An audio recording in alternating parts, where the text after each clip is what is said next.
the biggest problem against Christianity for the last 2,000 years since Christianity began, really, is has been and still is really suffering and evil. And the biggest reason that I hear from atheists and people struggling with their faith is that they can't understand why God would allow bad things to happen, especially to good people. Why evil is in the world, and I don't cry a lot. I honestly see that as one of my weaknesses. I struggle to be truly empathetic, and I hate that about myself. The last time I cried actually was fairly recently, though. Before that, it had been probably a half decade. But my parents had this coach that worked for them named Reggie, who was 27, 28, and had a little 4-year-old son.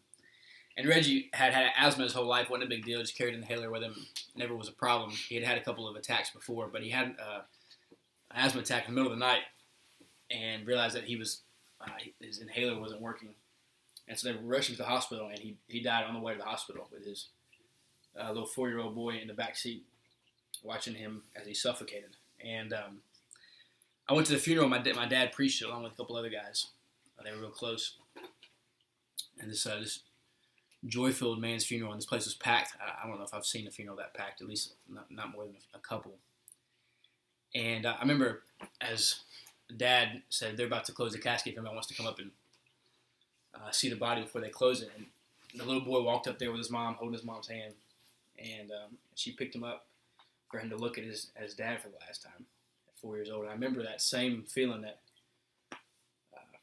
rising up in me of why would God let this happen? How could there possibly be anything good that happens from this? How could God think that the best thing for this little boy and for this family is to take the dad away? And that's a natural thing. We don't need to fight that. It's okay to feel that way and to think those things and to ask those questions.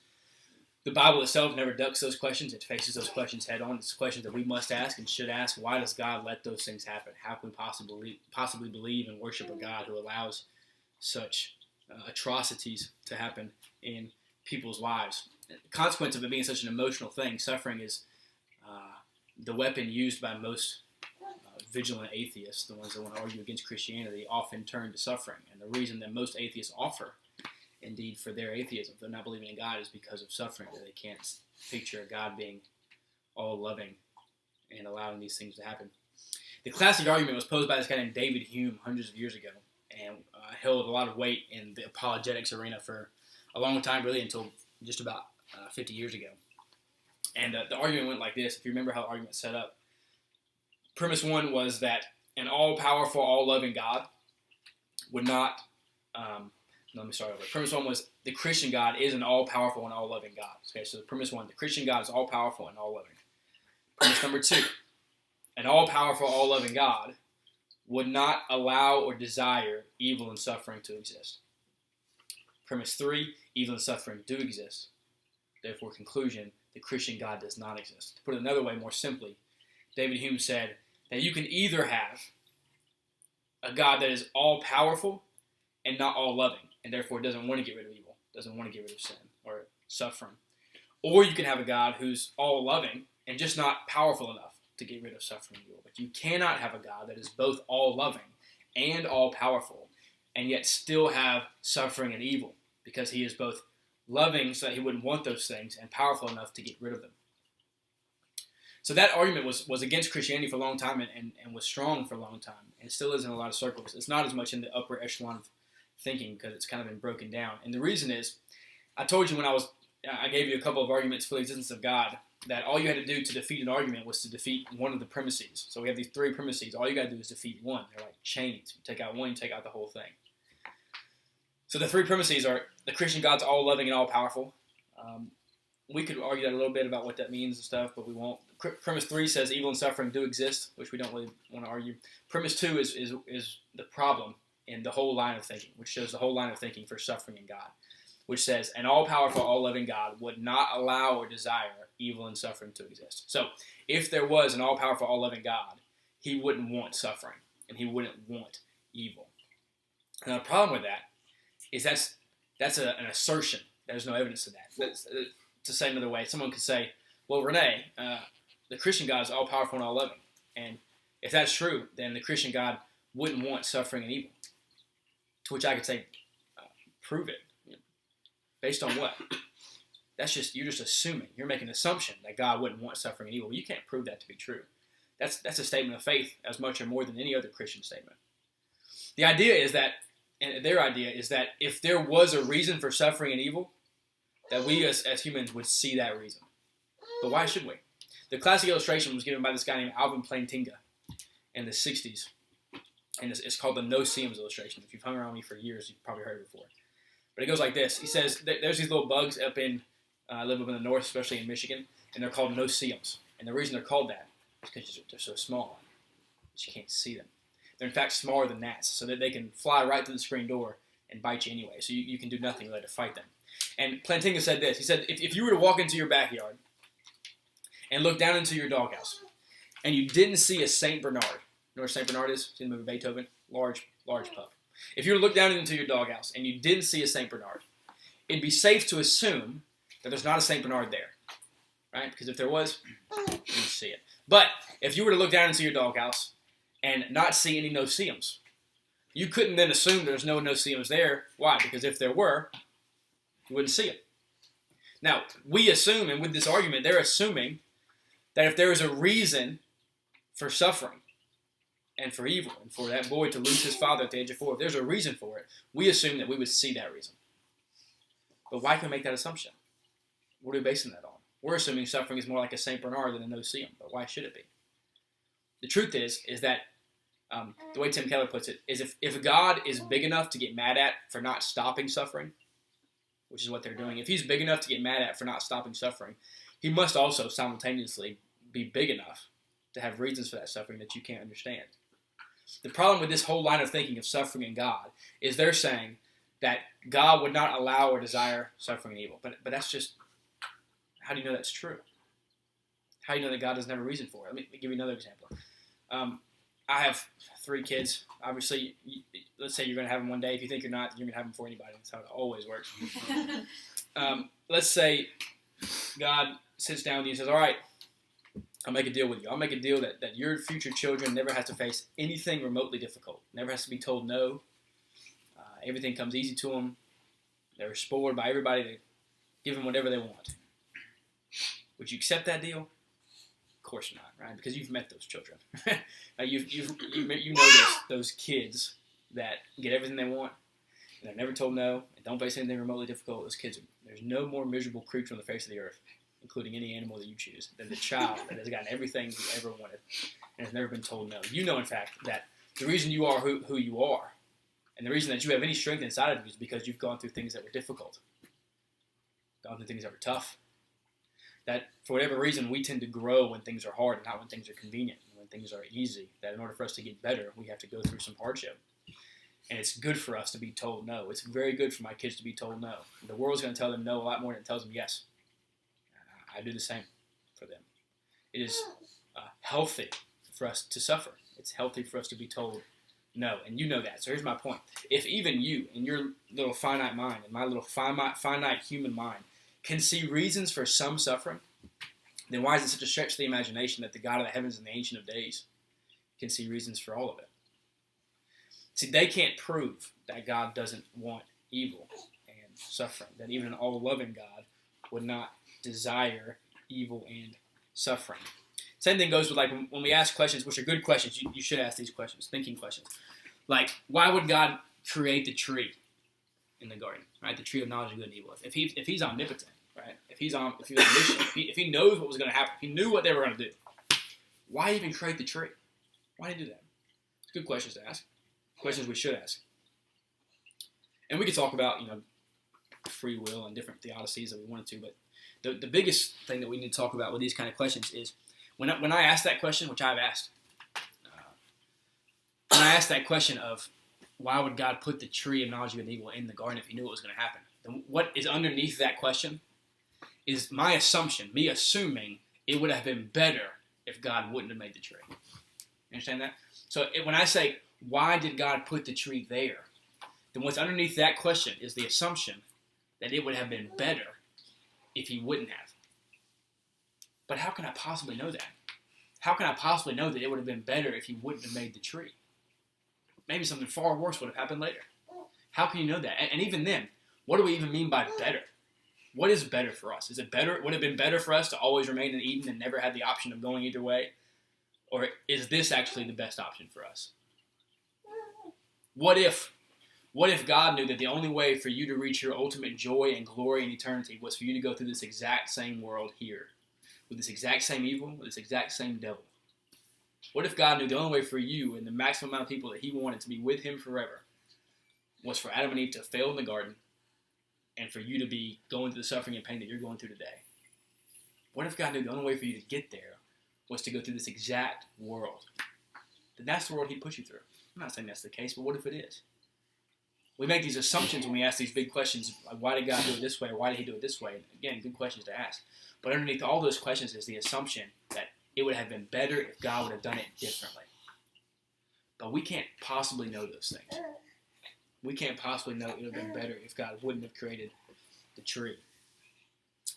A few years ago, when we first got the boys, they were 4 years old, 4 and 5, and I would drive them to school every day. Then went to Glencoe at the time. We took the same route. We'd pull out of the house, and we'd turn right, and we'd go down the road, and we'd turn left, and we'd go across the street, 278, turn left, and we'd go to Lonesome Inn, we'd turn right, and then we'd go into Lonesome Inn, the red light, and we'd turn left, and we'd go up to Taylor Road, and we'd turn right, and I'd pull them into the school every day. Same routine. Every day. But there was one day where I had done that thing which you do all the time at night, and you think, I'll just get gas in the morning, right? And I was very low on gas, and I realized in the morning that I had forgotten that I needed to leave a little earlier for gas, and I was on the way to school, and I needed gas. To the point that I wasn't going to make it. And I'm maybe part of that. My white car is dead now, but this was the car I was in. I've run out of gas like 4 times in this car. I was on my way to drop them off, same routine. And Atlantis, even at 4 years old, if I took one deviation off the planned route, the child knew then. I'm talking about, it still blows my mind. I still think he's a closet genius. Like I could tell him we were going to Ace, right, which is like a 20-minute drive from my house. And if I made one different turn than usual, like took a different shortcut, he said, "Where are we going?" Like at that moment, he said, "Where are we going? Where are we going?" Like, we're still going to Ace, dude. Relax. So we're on the way to Glencoe Elementary School, and I realized I'm out of gas. So I turned down a different way to go towards the gas station before going over to the school. And as soon as I turned, he said, where are we going? So I just got to go over here real fast. Why? I got to stop and get some gas. We don't stop and get gas in the mornings. We don't do that. It's not part of our routine. That's not what I'm going to do. But we have to stop and get gas. I pulled in. I'm starting to get gas. Dad, why are we here? We've got to go. Dad, this is not part. Why are we doing this? Why are we getting gas? And I kept saying, I got to get gas. The car needs gas. I'm not going to make it there without gas. And why? And then finally I got very calm, as a good parent would. I turned around and I said, Atlantis, would you like me to stop now and explain to you how an internal combustion engine works? Or do you want to just trust me that this car needs gas to get you to school? And he kind of, he said, I'll just trust you. And I said, good decision. Right, which was a very good decision because I couldn't have explained how it was. But I would have tried, right, to make it as confusing as possible for this child. But see, Atlantis didn't understand why the car needed gas, right? I barely understand why the car needs gas. But it still needed gas, right? So even this difference between me and Atlantis, right, which is significant, doesn't begin to compare the difference in knowledge between you and God, right, and the eternal being of God. So if we acknowledge that just between my 4-year-old child and my 23-year-old self, however old I was then, my 4-year-old son and my 23-year-old self, that there's such a knowledge difference that there can be something that he doesn't get, but that's still true, right? The car needs gas, even though he doesn't understand why or that the car needs gas. Then we should be able to easily understand the same thing is true of us and God, that there can be something out there that we just don't get. Like why suffering happens in some situations, and why evil happens in some situations, and why things that seem like they can never have anything possibly good come out of them, how God is going to work them out for the good. We understand that 4-year-olds don't get everything. Right? We're like far less than 4-year-olds compared to God. Compared to God, we are far less than that. We must be okay with not getting everything. And the truth is that our generation and the last 50 years, especially in 80 years of industrial America, has more of a problem with this question than anybody ever before because we think we know everything. Right? For 2,000 years, people don't have a problem really with suffering and with these problems because they assumed that God had worked it out. Right? There was reasons for it.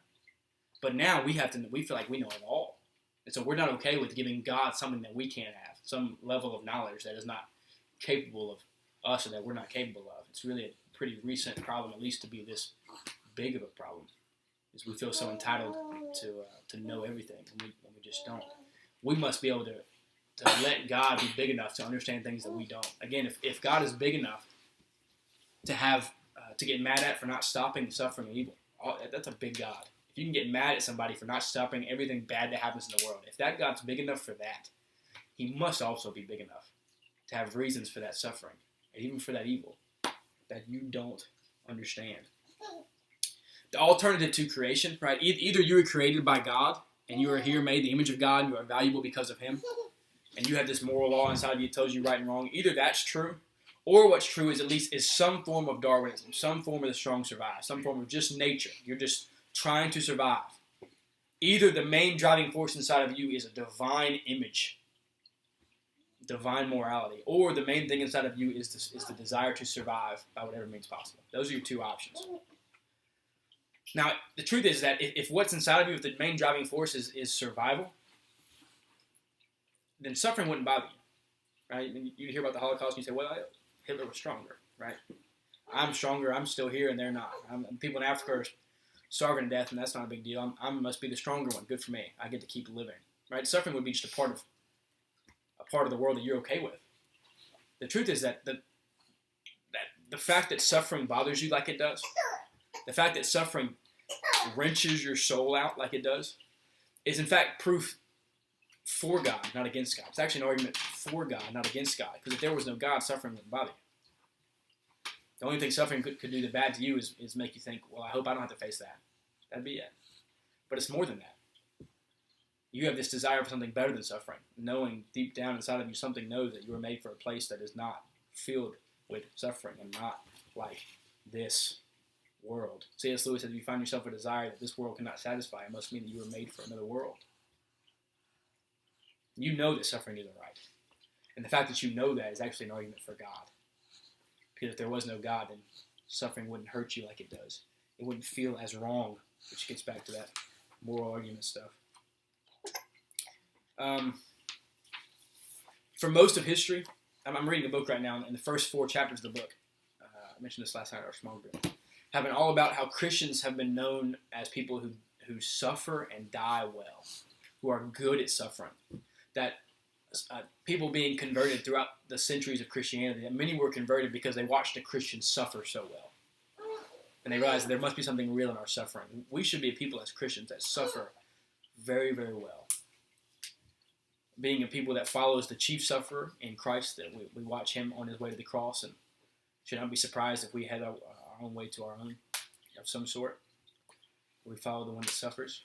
But we should be a people that always suffers well, to the point that people look at us and say, wow, something that they're doing must be real if they're suffering like that. If they're facing death like that, they're facing pain like that. What's beautiful about the Bible, and we won't get into all this tonight, I'm gone about 25 minutes already. What's beautiful about the Bible is that it doesn't duck these questions. Like it doesn't act like the questions of suffering and innocent suffering and evil being in the world doesn't exist. It handles these questions and attacks these questions with books like Job, who's the innocent sufferer, the most righteous man who was alive, and the one who suffered more than anybody else. And books like Jeremiah, who is weeping over this city that God claimed to be his own and has now destroyed, and books like Habakkuk, who is crying out to God for taking a worse country to defeat a bad country, and why God would do these things. We can maybe talk about that more next week, but know that God doesn't pretend like the questions that you have about suffering and evil don't exist. Now, if you're in the midst of suffering right now, if you're facing loss, which statistically at least one of us probably is, facing some sort of legitimate pain, then that intellectual stuff doesn't really help you. It doesn't do much for you to explain to you why logically and reasonably suffering doesn't disprove the existence of God.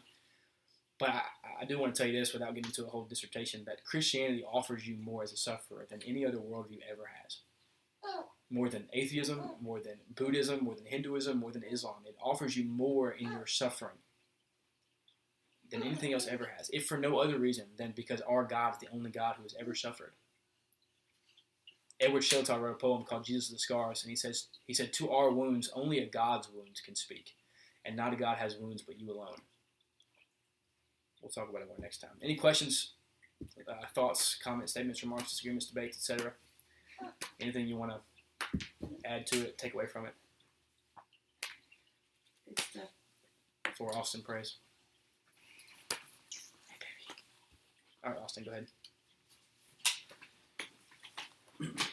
Heavenly Father, I just want to thank you for this night you've given us.